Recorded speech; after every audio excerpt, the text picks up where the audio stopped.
Bienvenidos y bienvenidas de nuevo a mi cocina. Mi nombre es María Jesús y en esta ocasión vamos a cocinar unos espaguetis a la boloñesa espectaculares, ya que los vamos a cocinar con este tipo de espaguetis.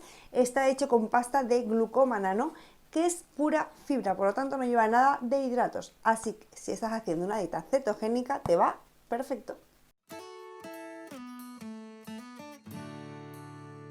Pone que está listo para comer sin aclarar, pero yo prefiero aclararlo un poquito con agua, ¿vale? Vamos a preparar primero el sofrito y luego lo añadiremos a nuestra mezcla. La sopera con esto y una sartén antiadherente es suficiente para prepararlo.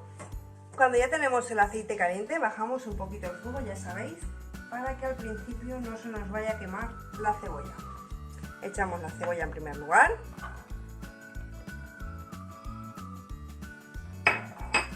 Y la cocinamos un poquito. Más o menos cuando esté doradita, añadiremos la carne picada.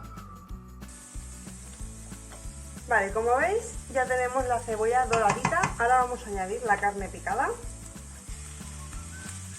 Y lo vamos a mezclar, aquí se me ha quedado una poquita. Y lo vamos a mezclar todo bien.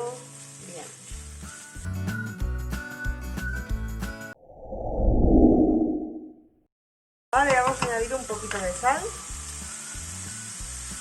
Yo le he subido ya un poquito el fuego, ¿vale? Pero siempre con cuidado de que no se nos queme.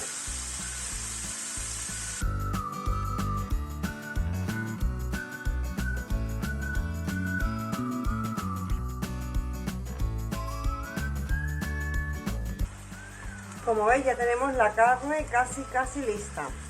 Esto aproximadamente me está costando unos 5 o 6 minutitos, más o menos, no mucho más. Dependiendo también de la cantidad de fuego que le pongáis vosotros al sofrito. Ahora mismo vamos a añadir el tomate, ¿vale?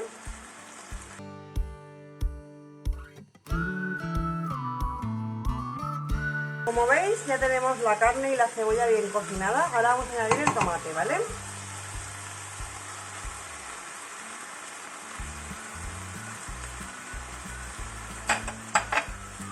Y lo vamos a dejar cocinar un poquito porque el tomate está crudo. Hay mucha gente que le suele añadir azúcar al tomate, ¿vale? Yo no soy muy partidaria, pero bueno, si queréis lo que podéis hacer es añadirle un poquito de stevia, ¿vale? Ya sean gotitas o en polvo, como lo tengáis. Pero nada, un poquito para darle un puntito de dulzor. Bueno, como veis, ya lo tenemos casi listo. Yo lo he cocinado a fuego medio, ¿vale? Le he bajado la potencia para que no se nos pegue. Yo en este punto le suelo añadir un poquito de especias. A mí me gusta añadirle hierbabuena, pero bueno, podéis poner la que más os guste. Aquí la cantidad es indiferente, la que os guste. Lo mezclamos todo bien. Y ahora aquí ya todo mezcladito, lo que hago yo ya es probarlo definitivamente y ver si en el conjunto en general necesita un poquito de sal o no. Vale, ahora vamos a añadir la pasta konjac. Aquí van 200 gramos, se supone que es una ración, pero yo otras veces que me lo he hecho, la verdad es que me ha venido bastante grande. Pero bueno, vamos a añadirlo todo. Como ya os he dicho, lo he lavado y lo he escurrido previamente. ¿No veis? Tiene un color así medio transparente, porque claro, esto no es pasta como tal. Esto está hecho con glucoma nano. Entonces es puramente fibra. Lo vamos a mezclar bien con nuestro sofrito y ya tenemos la comida lista. Bueno, como ya sabéis, la pasta konjac no se tiene que cocinar, simplemente la mezclamos bien con nuestros ingredientes y la calentamos. Vale, ya lo tenemos colocado en el plato. Vamos a añadir nuestro queso rallado y lo ponemos un minuto máximo en el microondas, aunque también va a depender del gusto, si lo quieres más fundido o menos fundido. Tenéis que recordar que la pasta konjac es sin sabor, no tiene ningún tipo de sabor. Espero que hayas disfrutado muchísimo con esta receta, la verdad es que a mí me encanta, están muy buenos y apenas se nota que no son espaguetis. Bueno, como siempre, darte las gracias por seguirme y por ver mis recetas. Me ayudaría muchísimo que me dieras like y compartieras esta receta con tus amigos y con tus familiares.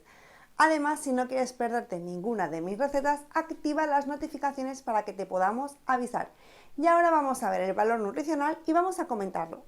Como veis, nos ha salido una ración y nos aporta 430 calorías, de los cuales tenemos 11 gramos de hidratos de carbono, todos ellos procedentes del tomate, 44 gramos de proteínas que proceden tanto del queso como de la carne picada que hemos utilizado y 23 gramos de grasa, igualmente procedentes de la carne y del queso. En el porcentaje de macronutrientes tenemos 10% de hidratos de carbono, 40% de proteínas y 50% de grasas. Recuerda que el porcentaje diario va a depender de si es pérdida de peso, mantenimiento, subida de peso, etc. Si aún no te has suscrito a mi canal, te dejo por aquí el enlace para que lo hagas y así no te pierdas ninguna receta. Y también te voy a dejar por este otro ladito una receta que de seguro te encanta. Nos vemos en la cocina.